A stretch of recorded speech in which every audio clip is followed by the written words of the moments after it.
сите овие години на постоење и на функционирање на Републичкиот совет за безбедност на сообраќајот на патиштата, тој е тесно поврзан со МВР,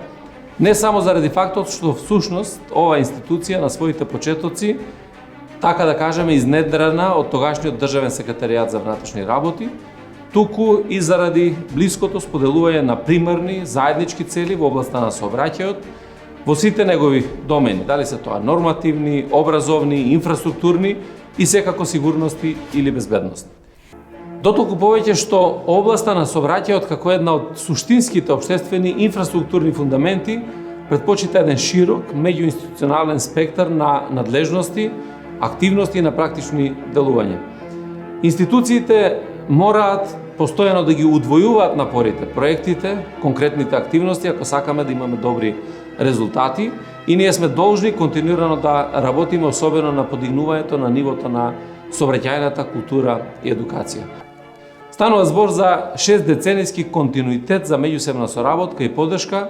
како отворени, доверливи партнери кои што се насочени кон постојано подобрување, надградување на состојбите во сообраќајот, а следствено на тоа и потребите и капацитетите на нашето општество во целина. Мислам дека треба да се истакне дека се работи за едно кохерентно, функционално партнерство, кое што е докажано преку многу активности, идеи, иницијативи кои што се преточени во легислативи, во многу превентивни кампањи, во проекти што имаат директна рефлексија на севкупните состојби во сообраќајот, а особено од аспект на превенција и едукација. И се разбира, најважното и приоритетното е безбедноста. Самиот факт што во текот на изминатите децении од работењето на Републичкиот совет за безбедност на сообраќајот на патиштата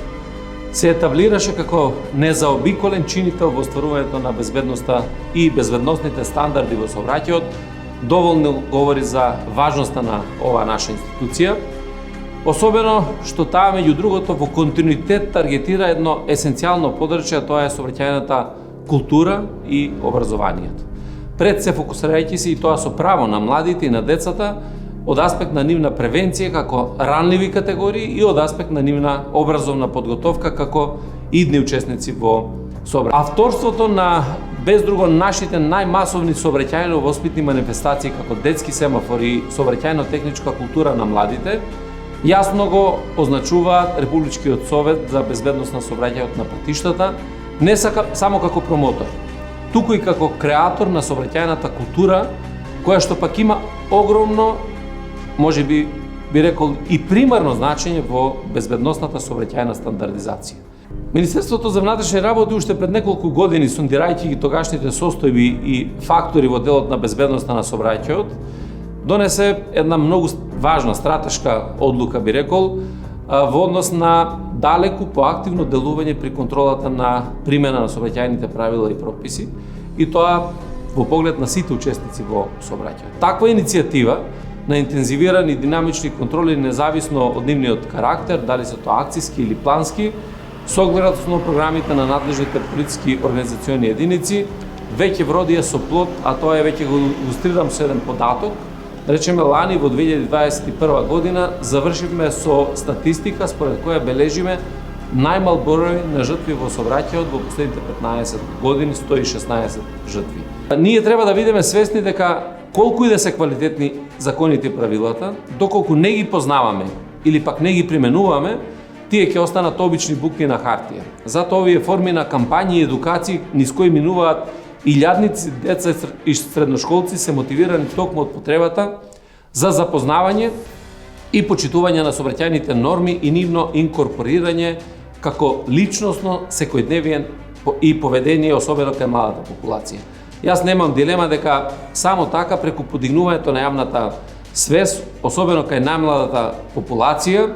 со континуираното едуцирање и укажување на проблемите и ситуациите кои можат да настанат во сообраќајот, можеме заеднички да стигнеме до посакуваната цел, а тоа е да воспоставиме едно повисоко задоволително ниво на сообраќајна безбедност и сообраќајна култура. Ако тргнеме пред се од општиот консензус дека сообраќајот, особено денес за секое модерно општество, представува круцијален сегмент од животот или своевиден крвоток, без чија што функционалност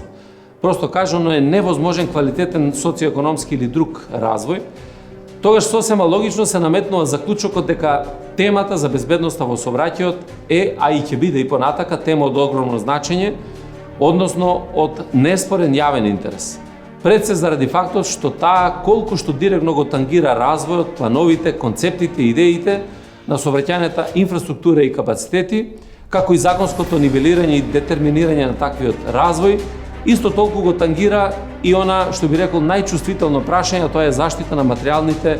и добра и примерно човечките животи. Местото и улогата на Републичкиот совет за безбедност на сообраќајот на патиштата може да се опише како една незаобиколна алка во процесот на унапредување на безбедноста на сообраќајот на патиштата. Така што немам никаква дилема по однос на важноста и значењето на оваа институција во годините пред нас. Секому е јасно дека безбедноста во сообраќајот е мисија за чие што остварување не само што треба константно градење стратешки, плански осмислени процеси на едукација и комуникација со јавноста, туку таа задолжително бара постојан, непрекиден ангажман во креирање на нови идеи и решенија што сообраќајот ќе го направат сигурен и безбеден.